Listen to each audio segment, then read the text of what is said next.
Images are a major part of most website designs. While the web is not exclusively a visual medium, it is primarily so, and images are a valuable part of that equation.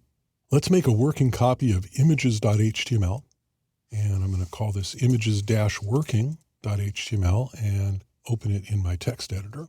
And you see here, there's the whole file. It's got some lorem ipsum in it, and it has here, starting on line 17, an image tag. And let's go through that image tag real quick. It has several attributes. It starts with a source attribute, src. It tells the browser the source of the image, where to go on the server to pick up the image. And in this case, it has a relative URL. We'll talk about relative URLs in the next chapter. But this basically specifies a subdirectory called images and a file in that subdirectory called scissors.png.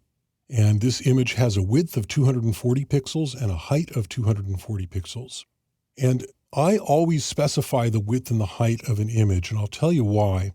If you're on a slow internet connection, and I have to assume that some of the people that come to visit my websites will be on a slow internet connection, it may load the page, and then it may take it a while to get around to loading the images. And when it does load the images, then the page can jump around as it figures out the size of the spaces that are going to be required for the various images. And you'll see text shift this way and that way. And you might even be trying to click on a link and it jumps out of the way under your mouse, or another link jumps in the way. And all of a sudden you're clicking on something you didn't mean to, and you have to go back and wait all over again for the page to load. It can be a problem.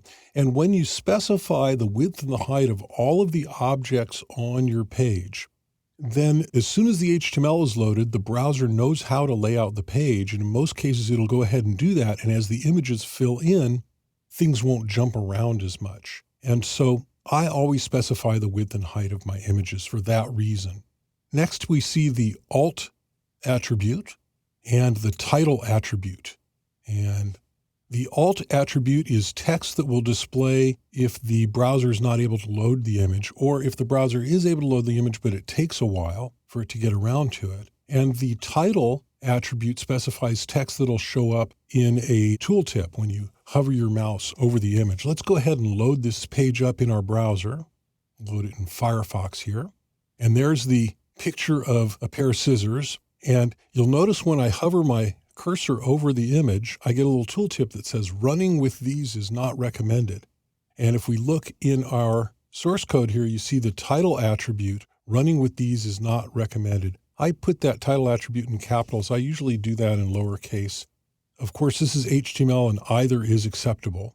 And I may save it this way so it may show up in lowercase on your computer when you load the exercise files. But you see that title says running with these is not recommended, and that's the text that shows up when I hover my cursor over these scissors. So it's important to understand the distinction between the alt attribute and the title attribute. The alt attribute is what shows up when the image can't be loaded. If I just misspell the name of this file here, I'll put an extra S in it and reload this, you'll see that the image doesn't show up because it can't load it. It doesn't have the right file name. And instead, this alt text shows up. And actually, if I hover my cursor over that, I still get the title text. And so that's the purpose of the alt text. If for some reason the image is not available, or for browsers that aren't visual browsers, for people that are visually impaired, then that alt text will be displayed or read or in some way given to the user. The title attribute, on the other hand, is for this extra information. And in this case, it shows up in a tooltip. And that's how it works on most visual browsers. So HTML's image tag is both simple and powerful. We'll cover much more about HTML's image-related features in the rest of this chapter.